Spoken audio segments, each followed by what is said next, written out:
Breaking overnight, 8 people are confirmed dead following a shooting at a FedEx facility in Indianapolis. According to police, 5 people were hospitalized, including one with critical injuries. 2 were treated and released at the scene. A spokesperson for the Indianapolis Police Department says they currently believe the shooter took his own life and there is no active threat to the community. Body cam footage released by the Chicago Police Department is stirring outrage in the city and nationwide. The footage shows an incident last month in which Officer Eric Stillman shot and killed 13-year-old Adam Toledo. Police claim Toledo did have a gun on him before the shooting and that a semi-automatic pistol was recovered a few feet away from where the teen was shot.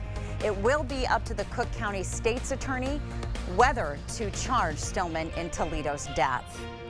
Protests in the wake of Daunte Wright's death continued for a 5th straight day in Brooklyn Center, Minnesota. A funeral for Wright will be held next Thursday in Minneapolis. Kim Potter, who allegedly mistook her taser for her firearm during the fatal traffic stop, went before a judge for the first time yesterday via Zoom. The former officer is charged with second-degree manslaughter and faces a maximum sentence of 10 years in prison if convicted. Potter was ordered back in court next month.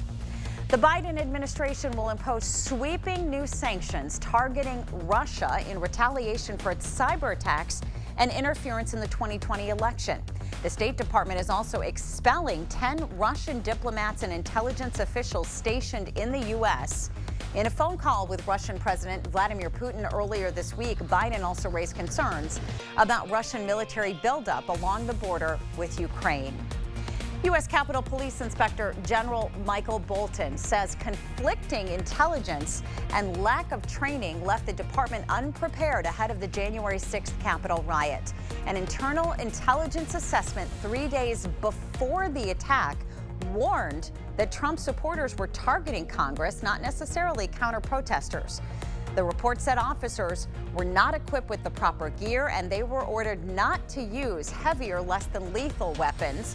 The U.S. Capitol Police say it is making changes to ensure a breach doesn't happen again. Temperatures right now still pretty chilly all across the board, most of us in the lower 30s, but today we will see a nice quick warm up. We should heat up to 58 degrees by 5 o'clock today, and that is our daily high. We will cool down just a little bit, but overall pretty sunshiny today. If you've gotten the 2 doses of Pfizer's COVID-19 vaccine, you will likely need a 3rd dose within a year. Pfizer says people will likely need a booster dose of the vaccine 6 to 12 months after their first round. From there, it will be an annual revaccination. Officials are still testing the timing of follow-up vaccine doses. Pfizer also says data shows the vaccine is effective against a worrying variant of coronavirus first seen in South Africa. The Boys and Girls Club is partnering with Mayo Clinic Health System to help get COVID shots into the arms of people who want them. The next community vaccination clinic is coming up next Thursday from 2 to 6 in the afternoon.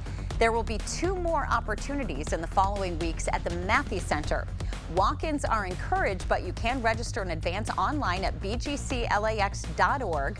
The clinics are open to anyone 16 and older in the community.